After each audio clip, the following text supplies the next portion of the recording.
Thank you.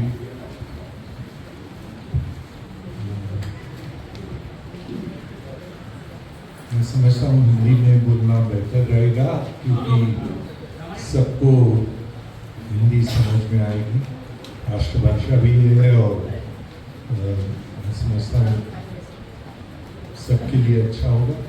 वैसे मेरी तकरीर के बाद में जो क्वेश्चन आंसर्स होंगे वो किसी भी भाषा में आप सवाल पूछ सकते हैं। मराठी में पूछ सकते हैं, गुजराती में पूछ सकते हैं, हिंदी में पूछ सकते हैं, इंग्लिश में पूछ सकते हैं। जो जिस भाषा में पूछेगा उस भाषा में उसको जवाब दे देंगे। आप गुजराती में पूछें, मैं गुजराती में जवाब दूंगा। आप हिंदी में पूछे हिंदी में, आप मराठी में पूछे मराठी।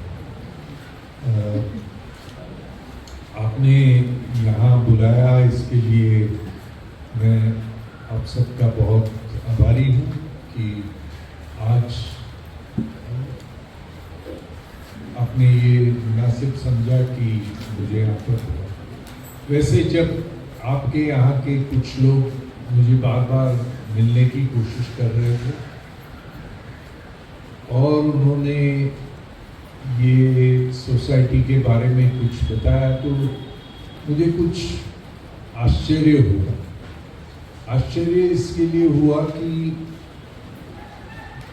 आप पत्रा शेड के इतने नजदीक होने के बाद में भी ऐसा सोचने की हिम्मत करते हैं। ये समझ के मुझे थोड़ा शॉक भी लगा और थोड़ा आश्चर्य भी लगा। 10 या 12 साल पहले पत्रा शेड में मेरी ऐसी ही मीटिंग हुई थी जैसे आपकी आज हो रही है, और मैंने हाथ जोड़ के उन लोगों को समझाया था कि ये जो राजनीतिक नेता है वो आपको गुमराह कर रहे हैं। आप प्लीज किसी भी हालत में बिल्डर के पास मत जाइए। बिल्डर के पास जाएंगे तो आपको बहुत ज्यादा तकलीफ होने की पॉसिबिलिटीज है। जो आज सपने आपको बताए जा रहे हैं वो जो लोग आपको बिल्डर के पास जाने के लिए कहते हैं वो कल को वो रहेंगे भी नहीं और आपको तकलीफ होगी। ये मैंने उनको समझाया था। मेरे पास शायद 10-15 साल पहले के मेरे स्पीच की टेप भी है, शायद YouTube में कहीं पे अपलोड भी हुई है, लेकिन उन्होंने माना नहीं। कुछ लोग मेरे संपर्क में सदैव थे, काफी लोगों ने मेरी बात नहीं मानी और पत्रा शेड का आज क्या हालत है आप जानते हैं। कौन कौन कितने बड़े लोग उसके अंदर इन्वॉल्व थे, लेकिन आज हालत देखिए किस तरह के उनका जो भी है। आप नाम लीजिए, वो सारे उसके अंदर है। कल्पतरू का नाम लीजिए, रुस्तम जी का नाम लीजिए, बड़े बड़े सब लोग। रीडेवलपमेंट में नहीं, लेकिन उसकी जमीन खरीदने में क्या फ्रॉड हुआ क्या नहीं हुआ आप जानते हैं। मैं तो किताब लिख रहा हूँ तो मुझे इसके बारे में कुछ थोड़ी बहुत ज़्यादा जानकारी है। तो उस पत्रा शेड के इतने नज़दीक रहने के बाद में भी उसी राह पे जा रहे हैं जिस राह पे पत्रा शेड के लोग गए और आज डूब रहे हैं। ये सुन के मुझे आश्चर्य हुआ। असल में आश्चर्य होना नहीं चाहिए मुझे, क्योंकि बिल्डरों की ताकत इतनी बड़ी है कि किसी को भी खरीद सकते हैं। तो कोई मध्यम वर्गीय 2, 4, 5, 10 लोगों को खरीदना कोई बड़ी बात नहीं है। इसके लिए आश्चर्य होना भी नहीं चाहिए। लेकिन मुझे फिर भी आश्चर्य हुआ। मैंने कहा कि जाके मिल ले इन लोगों को जिनको ये लगता है कि आज भी बिल्डर के ऊपर भरोसा रखने लायक है ऐसा जिनको लगता है उनको मिल ले, और उनकी गलतफहमियां हैं जो वो उनके मन से निकालने की मैं कोशिश करूँगा। ये जो मैं सेवा दे रहा हूँ ये सेवा है, इसके लिए मेरे कोई चार्जेस नहीं है। मैं किसी भी कोऑपरेटिव हाउसिंग सोसाइटी से आज तक मेरे पूरे करियर में उनको मार्गदर्शन करने के लिए कभी चार्ज नहीं करता हूँ, कभी किया भी नहीं। और जो कोऑपरेटिव सोसाइटी बिल्डर के चंगुल से निकल के खुद के पैरों पे खड़ा रहना सीखना चाहते हैं, उनके लिए मेरा मार्गदर्शन पूरी तरह से शुरू से लेकर प्लान अप्रूवल तक, अप्रूवल के बाद में कंस्ट्रक्शन स्टेज, और कंस्ट्रक्शन पूरा होने के बाद में फाइनल आईओडी कंस्ट्रक्शन पूरा होने के बाद में कंप्लीशन सर्टिफिकेट और ऑक्यूपेशन सर्टिफिकेट मिलने तक पूरा मार्गदर्शन एक भी पैसा चार्ज किए बगैर मैं देता हूं। और ये एक सेवा है मुंबई में सारे कोऑपरेटिव हाउसिंग सोसाइटी। क्यों मैं ये देता हूं? इसलिए कि मुंबई में 5,800 पत्राचार है। आप एक पत्राचार की बात करते हैं, 5,800 मुंबई के प्रोजेक्ट्स अटके हुए हैं। इन 5,800 प्रोजेक्ट में लेटेस्ट फिगर 1,25,922 फैमिलीज रास्ते पे है, यानी ओरिजिनल घर तोड़ा गया है। पहले 2 साल में बिल्डर ने किराया भी दे दिया, अभी रेंट्स बंद हो चुके हैं, लोगों को पता नहीं कहाँ जाना क्या जाना। माहिम में एक जगह में मैं लोगों को मदद करता हूँ, वहाँ अच्छी खासी बिल्डिंग में रहने वाले एक स्टेट बैंक ऑफ इंडिया के एम्प्लॉय जो ब्रांच मैनेजर थे, आज 12 साल हुए, रेंट अभी बंद हो गया, बिल्डिंग तो टूटी हुई है। कितने दिन रिश्तेदारों के बलबूते पे रहेंगे? पेंशन में से खाएंगे क्या और किराए के लिए देंगे क्या? उनके घर में मैं गया तो मेरे आंख में से आंसू आए, क्योंकि माहिम के कोलीवाड़ा में झोपड़पट्टी में फर्स्ट फ्लोर में स्टेट बैंक ऑफ इंडिया के सीनियर ब्रांच मैनेजर अपनी वाइफ के साथ में रह रहे हैं।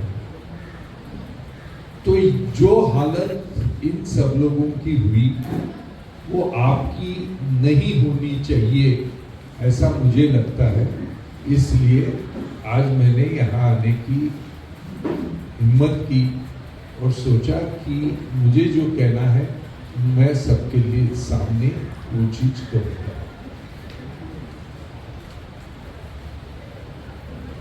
रीडेवलपमेंट 2 किस्म से हो सकते हैं, एक बिल्डर के जरिए और दूसरा सेल्फ रीडेवलपमेंट।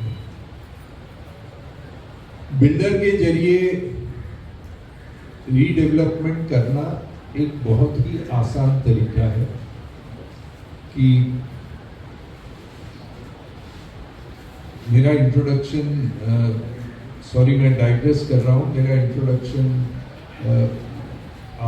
आपके पास तक पहुंचा होगा, नहीं पहुंचा होगा मुझे पता नहीं, लेकिन मुझे कहने में कोई हिचकिचाहट नहीं होती कि मैंने इंडिया के टॉप 5 बिल्डर्स में से 2 बिल्डर के पास नौकरी की है 3-4 साल और अच्छे पोस्ट पे नौकरी की है और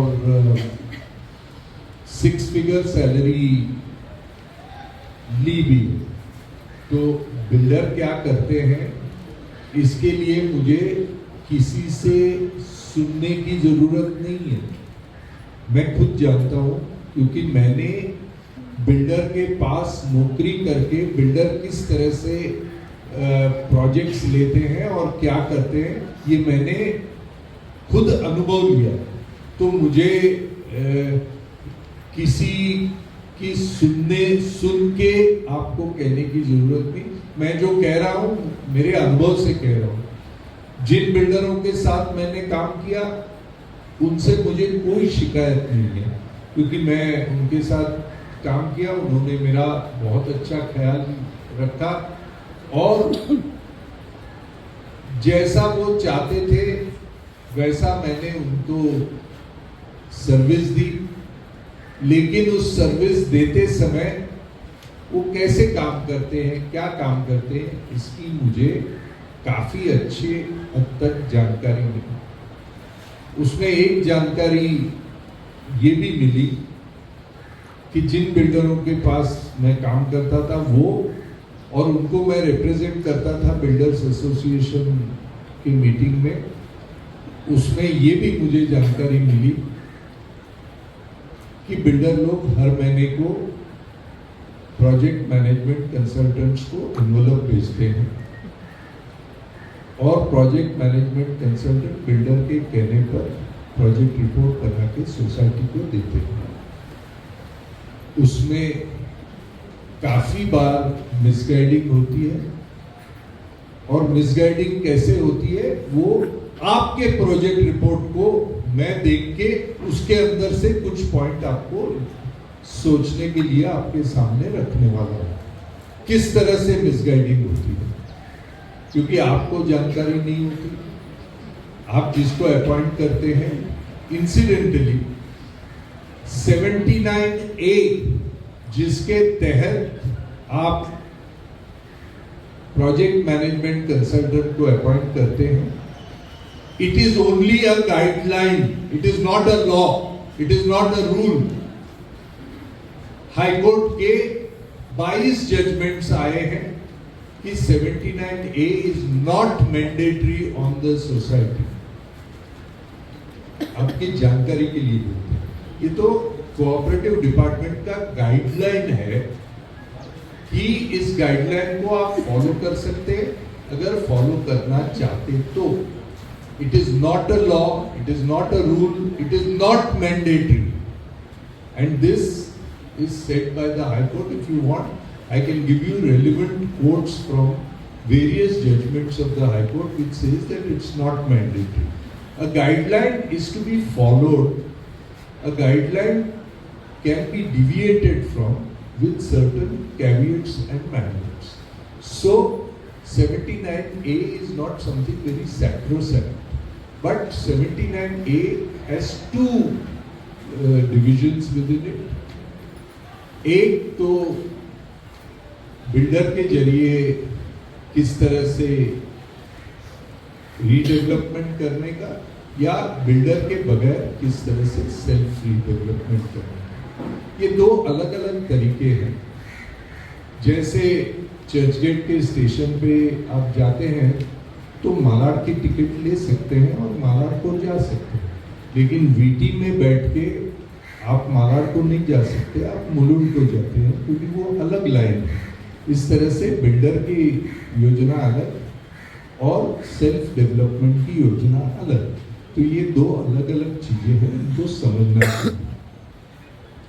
रीडेवलपमेंट समझने के लिए पहले तो अपने दिमाग से कुछ गलतफहमियां आपको निकालना बहुत जरूरी है। ये गलतफहमियां काफी लोगों के मन में होती है और ये गलतफहमियां पढ़े लिखे लोगों में ज्यादा गलतफहमियां होती है। इंजीनियर, डॉक्टर, पीएचडी लोगों में भी ये गलतफहमियां होती है। अगर 100 लोगों को आप पूछेंगे कि बिल्डिंग कौन बनाता है तो उसमें 90 से ज्यादा लोग बोलेंगे बिल्डर बनाता है। आंसर इज रॉन्ग, उत्तर गलत है। कोई बिल्डर बिल्डिंग नहीं बनाता। रुस्तम जी नहीं बनाता है, रहेजा नहीं बनाता है, रिजवी नहीं बनाता है, हीरानंदानी नहीं बनाता है, कल्पतरु नहीं बनाता है, कोई बिल्डर बिल्डिंग नहीं बनाता। जो बिल्डिंग बनाता है उसका नाम ठेकेदार होता है, कॉन्ट्रैक्टर। कॉन्ट्रैक्टर और बिल्डर में फर्क होता है, जैसे एप्पल और ऑरेंज में फर्क होता है, ऐसे कॉन्ट्रैक्टर और बिल्डर में फर्क होता है। तो बिल्डिंग बनाने के लिए बिल्डर के पास जाने की जरूरत नहीं होती। बिल्डिंग बनाने के लिए कॉन्ट्रैक्टर के पास जाने की जरूरत होती है, क्योंकि कॉन्ट्रैक्टर बिल्डिंग बनाता है, बिल्डर बिल्डिंग नहीं बनाता। तो आपके दिमाग में अगर ये घुसा है कि बिल्डर बिल्डिंग बनाता है, तो वो पहले आपके दिमाग से निकाल के फेंक दो, क्योंकि कोई बिल्डर बिल्डिंग नहीं बनाता। तो हमारी बिल्डिंग बनाने के लिए हमको बिल्डर के पास इसलिए जाना चाहिए क्योंकि बिल्डर बिल्डिंग बनाता है। ऐसा किसी के दिमाग में आता हो तो वो अपने दिमाग से निकाल दो, क्योंकि बिल्डर बिल्डिंग नहीं बनाता। तो एक गलतफहमी निकल गई। अब दूसरी गलतफहमी जो ज्यादातर लोगों में है कि बिल्डर अपने जेब से पैसा डाल के रीडेवलपमेंट करता है।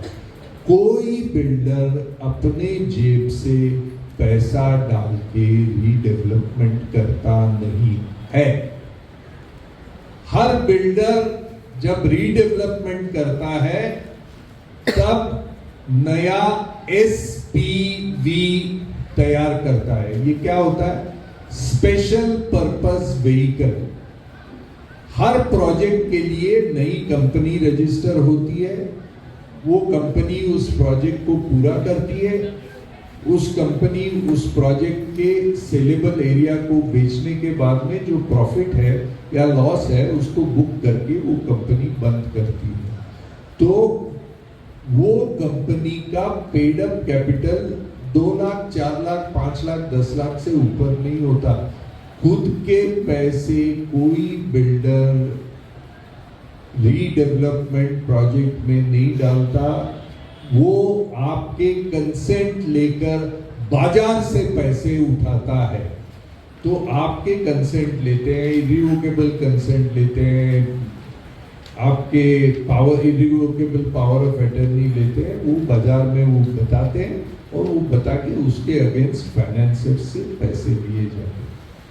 अब बिल्डर फाइनेंस कहां से लाते हैं? बिल्डर के फाइनेंस के कई तरीके हैं, कुछ तरीके मैं आपके सामने बताता हूं। HNIs, that is high net worth individuals, group of HNIs, ultra HNIs is one category। एक कैटेगरी है कि जिसमें से बिल्डर को पैसा मिलता है। दूसरी category NBFC, non banking finance companies, जैसे इंडिया बुल है, जैसे इंडिया इन्फोलाइन है, ये सारी कंपनियां बिल्डर को फाइनेंस देती है। Number 3, venture capital funds. ICICI venture capital fund, state bank of India venture capital fund, Kotak Mahindra venture capital fund, Canara bank venture capital fund. Her bank का अपना वेंचर कैपिटल फंड है। वो वेंचर कैपिटल फंड बिल्डर को fund देती है। चौथा, foreign direct investment, FDI। पांचवा, foreign institutional investor. छठा, IPO। अलग अलग बिल्डर अपने IPOs निकालते हैं, मार्केट में स्टॉक एक्सचेंज में अपने शेयर्स बेचते हैं। आपको लगता है कि शेयर खरीदना यानी गोल्ड माइन है और आप उसमें पैसा डालते हैं। एक्चुअल आपका पैसा कोई इंटरेस्ट के बगैर उसको मिलता है। वो पैसा वो प्रोजेक्ट में लगाता है, उसमें वो कमाई करता है, उसका कुछ परसेंट आपको डिविडेंड, 1%, 2%, 0.5% आपको डिविडेंड में कभी देता है, कभी नहीं देता है, कभी 4-5 साल कुछ नहीं होता।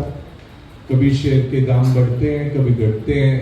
अगर घटा तो घाटा आपका, आपको विदाउट इंटरेस्ट आपका पैसा वो इस्तेमाल करता है, उसको आईपीओ बोलते हैं। मैं जिन बिल्डरों के साथ काम किया उन्होंने 10,000 15,000 करोड़ के आईपीओज भी किए और मैंने उसको देखा भी, ओवरसी भी किया।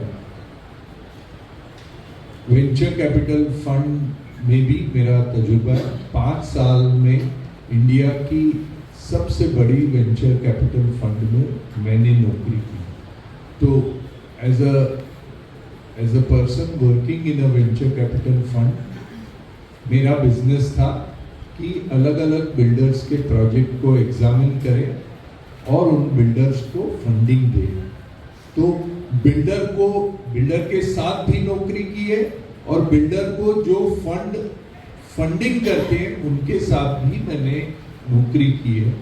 तो ये पूरा जो गेम है ये मैं अच्छी तरह से समझता हूँ, इसलिए आपको अधिकार से बोल सकता हूँ कि क्या करने से आपका नुकसान होगा, क्या करने से आपका फायदा होगा। मैं ये सारी चीजें इसलिए आपको समझा रहा हूँ कि आपके दिमाग में अगर ये हो कि बिल्डर को कोई भी पैसे की जरूरत नहीं है, वो अपने जेब से पैसा डाल के हमारा प्रोजेक्ट करेगा। कोई भी बिल्डर अपने जेब से पैसा नहीं डालता, वो पैसा बाजार से उठाता है। और बिल्डर जिन सोर्सेज, अभी जो भी सोर्सेज मैंने बताया, venture capital fund, NBFCs, IPOs, foreign direct investment, foreign institutional investor, ultra HNIs, जो बिल्डर को फंडिंग करते हैं वो सब सेल्फ रीडेवलपमेंट को फंडिंग वो कर सकते हैं और कर रहे हैं। सो बिल्डर को जिनसे पैसा मिलता है उनका पैसा, उन्हीं का पैसा आपकी सोसाइटी को भी मिल सकता है। अब मैं आगे बोलूंगा। दूसरी गलतफहमी निकल गई। तीसरी गलतफहमी कि बिल्डर अगर प्लान बनाता है तो प्लान बढ़िया होता है। मैं पेंटिंग भी करता हूँ ऑयल ऑन कैनवस की, और हम लोग जो सीनियर आर्टिस्ट हैं, सीनियर पेंटर्स हैं, हमको जब थोड़ा समय मिलता है तो हम लोग आर्ट गैलरीज में जाके लंबे से देखते हैं। हमको बहुत खुशी होती है। क्या खुशी होती है कि हमारे जितने भी पेंटर के पेंटिंग लगे होते हैं उसको लोग आके देखते हैं। वो देख के हमको खुशी होती है। क्यों खुशी होती है? क्योंकि जो लोग वो एब्स्ट्रैक्ट पेंटिंग देखते हैं उसमें 95% को तो मालूम ही नहीं है कि ये पेंटिंग का मतलब क्या है।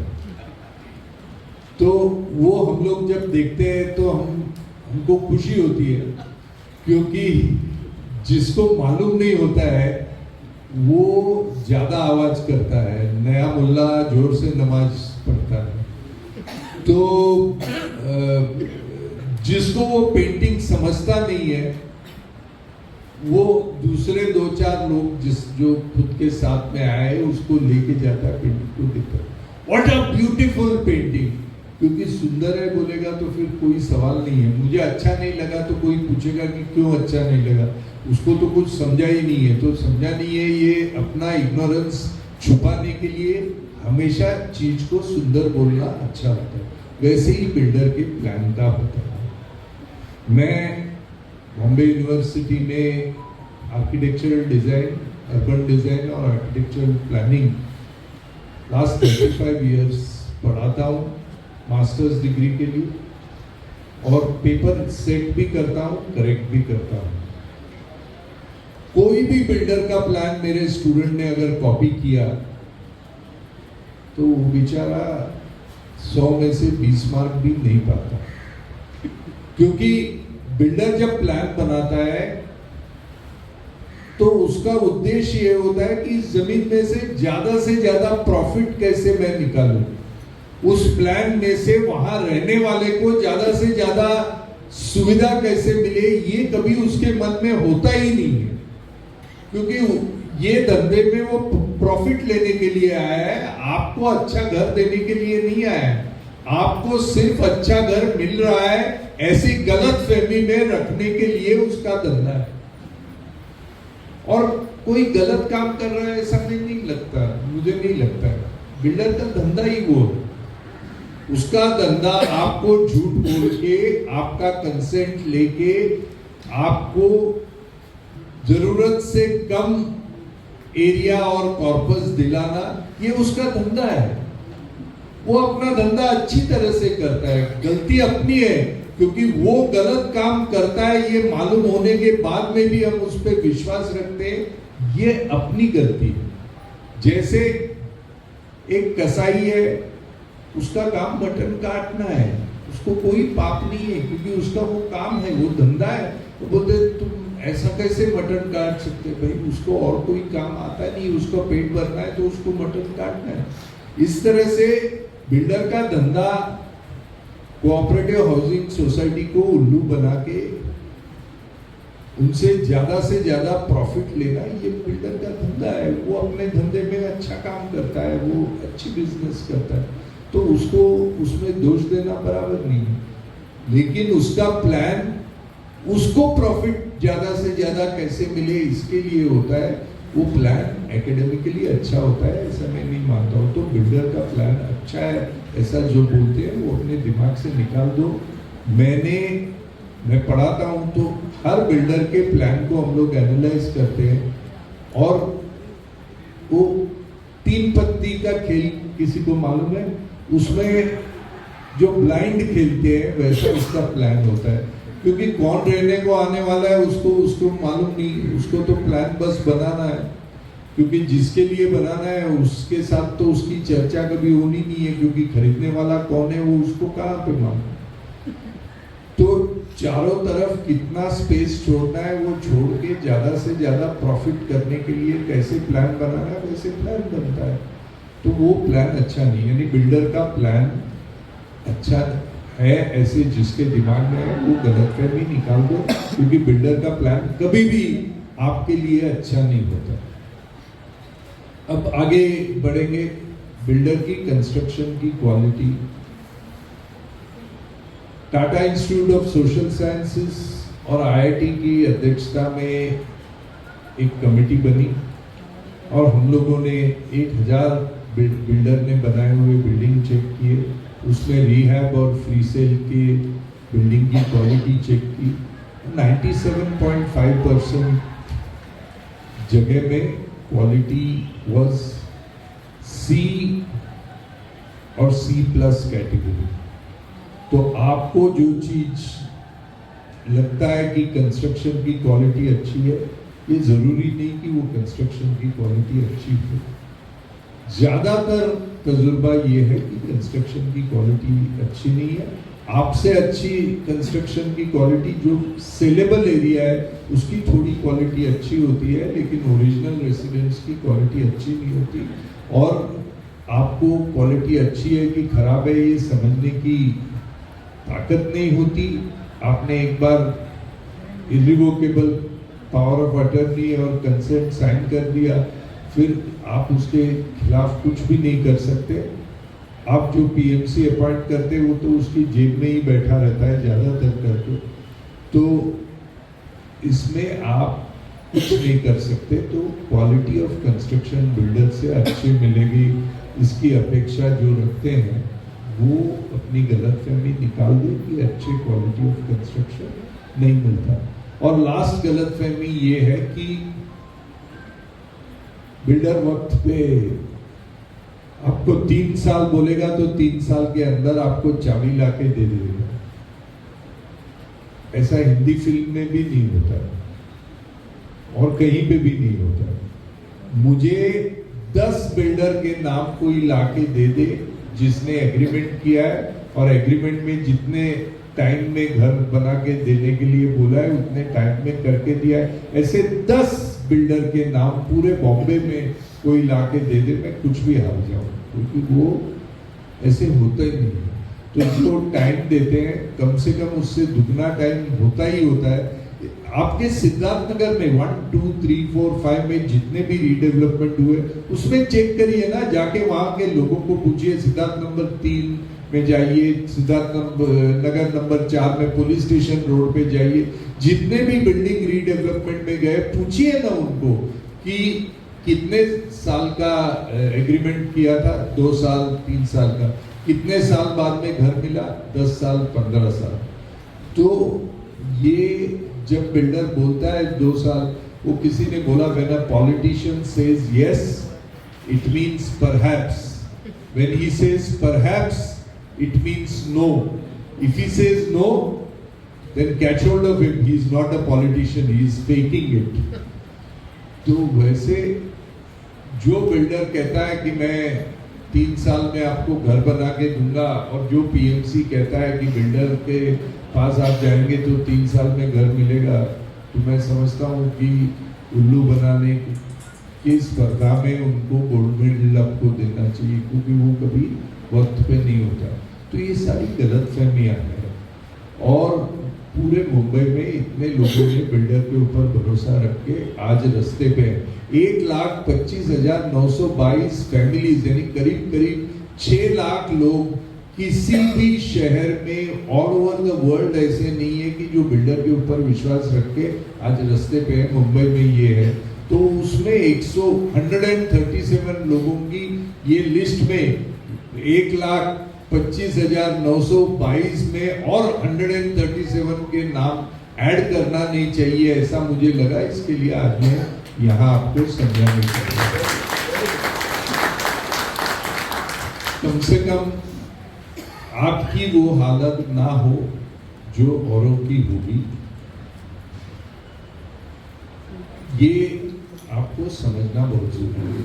अभी मैं सेल्फ रीडेवलपमेंट किस तरह से किया जाता है ये मैं समझाता हूँ। बिल्डर जिस कॉन्ट्रैक्टर से काम कराता है वैसे ही सेल्फ रीडेवलपमेंट कॉन्ट्रैक्टर से काम कराते हैं। बिल्डर जैसे आर्किटेक्ट से प्लान अप्रूव कराता है वैसे सेल्फ रीडेवलपमेंट में आर्किटेक्ट से प्लान अप्रूव होता है। बिल्डर जिस फाइनेंसर से पैसा लेता है वैसे ही सेल्फ डेवलपमेंट में फाइनेंसर से पैसा लिया जाता है। बिल्डर जिस तरह से एक्स्ट्रा एरिया की सेलिंग की स्ट्रेटेजी करते हैं वैसे ही सेल्फ डेवलपमेंट में एक्स्ट्रा एरिया की सेलिंग की स्ट्रेटेजी होती है। सिर्फ फर्क इतना है कि बिल्डर अपनी मनमानी चलाता है, यहाँ पे सेल्फ रीडेवलपमेंट में 137 लोग साथ में बैठ के वो तय करेंगे कि किस तरह की क्वालिटी की छत बनेगी, किस क्वालिटी के टाइल्स लगेगी, किस क्वालिटी की स्लाइडिंग विंडोज रहेंगे, किस क्वालिटी के, ये सारे डिसीजन 137 लोग लेंगे, ना कि कोई बिल्डर। इसके लिए बिल्डर देता है उससे अच्छी क्वालिटी का प्लानिंग, बिल्डर देता है उससे अच्छी क्वालिटी का कंस्ट्रक्शन। बिल्डर वक्त पे कंस्ट्रक्शन नहीं देता, सेल्फ डेवलपमेंट में वक्त पे कंस्ट्रक्शन होता है। बिल्डर देता है उससे अच्छी क्वालिटी की एमिनिटीज आपको मिलेगी, और बिल्डर देता है उससे ज्यादा कॉर्पस आपको मिलेगा। अब आप पूछेंगे कि ऐसा नहीं हुआ है क्या? हुआ है, मुंबई में हुआ है, आपके यहाँ से नजदीक चाकुप में हुआ है, आपके यहाँ से गोरेगांव ईस्ट में हुआ है। बिल्डिंग पूरी हो चुकी है, लोग रहने के लिए आए हैं। 2-3 एग्जाम्पल सिर्फ मैं आपको देता हूँ और बाद में आपके सवालों के कुछ सवाल आपके एक साथ में रखे हुए हैं, वो सवालों के जवाब मैं पहले दूंगा, बाद में जिसको भी जो सवाल पूछने हैं वो हर सवाल का जवाब दूंगा। चेंबूर में चित्रा सोसाइटी करके सोसाइटी है, 400 फुट उनका 8 स्क्वायर फीट 400 स्क्वायर फीट के घर में रहते हैं। ग्राउंड प्लस 2 स्टोरी की उनकी बिल्डिंगें हैं। उन्होंने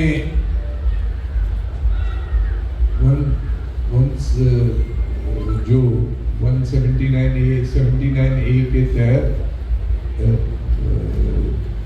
पीएमसी अपॉइंट किया, बिल्डर शॉर्टलिस्ट किए और सबसे ज्यादा कोट करने वाला बिल्डर 400 स्क्वायर फीट उनको है, 525 स्क्वायर फीट कारपेट एरिया और 2.5 lakhs of rupees कॉर्पस उनको देने को बिल्डर ने कहा। सब लोगों को लगा कि आखिर भगवान है और ऊपर से भगवान ने ये बिल्डर को ऐसा भेजा है कि 550 स्क्वायर फीट अपने को मिलेगा और 2.5 लाख रुपया कॉर्पस मिलेगा। उसमें से चित्रा सोसाइटी के एक मेंबर ने मुझे बुलाया, बोला आप हमको मार्गदर्शन करेंगे, हमारा तो बिल्डर से करीब हो चुका है लेकिन आप मार्गदर्शन करेंगे? बोला हाँ करूँगा। तो बोले हमको है हिम्मत आपके पास, हमको 550 स्क्वायर फीट दे रहा है बिल्डर, तो इससे ज्यादा कोई दे सकता है क्या पूरे बॉम्बे में? मैंने बोला मुझे कैलकुलेशन के लिए थोड़ा वक्त दो। मैंने कैलकुलेशन किया और उनको बोला कि मेरे कैलकुलेशन के हिसाब से आपको 1000 या 1100 से कम नहीं मिलना चाहिए। बोले वो 550 बोल रहा है, आप 1100 बोल रहे हैं, डबल बोल रहे हैं। नहीं, ये मेरा कैलकुलेशन तो ये कहता है। तो बोला झूठ बोल रहे हैं आप। बोला अगर झूठ बोल रहे हैं तो झूठ बोल रहे हैं, मैं बिल्डिंग तो झूठा नहीं बना सकता हूँ, मैं आपको कैलकुलेशन समझा दूंगा। पहले माने नहीं, बाद में सब लोग मेरे साथ आए, डिस्कशन किया। आज उनकी बिल्डिंग पूरी हो चुकी है, सीसी भी मिल गया है, ऑक्यूपेशन सर्टिफिकेट भी मिला है, पानी का कनेक्शन अभी हो गया है, इलेक्ट्रिसिटी आ गई है। अभी खाली चीफ मिनिस्टर और डिप्टी चीफ मिनिस्टर के इनॉग्रेशन का टाइम नहीं मिल रहा है, इसके लिए रुके हुए। चित्रा सोसाइटी 56 माड़ा में, और अगले महीने में उनका इनॉग्रेशन होगा और उनको कॉर्पस 27 लाख रुपया पर फैमिली मिलेगा। अब दूसरा एग्जाम्पल देता हूँ, मुलुंड में Purvarang society, again 72 members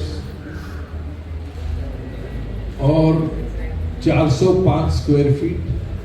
PMC appoint हुआ, बिल्डर्स के टेंडर्स आए, 540 square feet area plus 4 lakh corpus का हाईएस्ट बिड आया।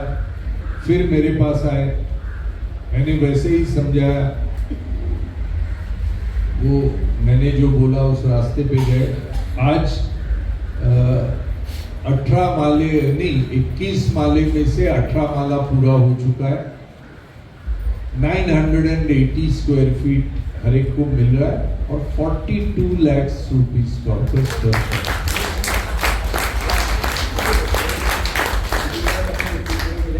ताली मत बजाओ, अभी आपकी बारी है।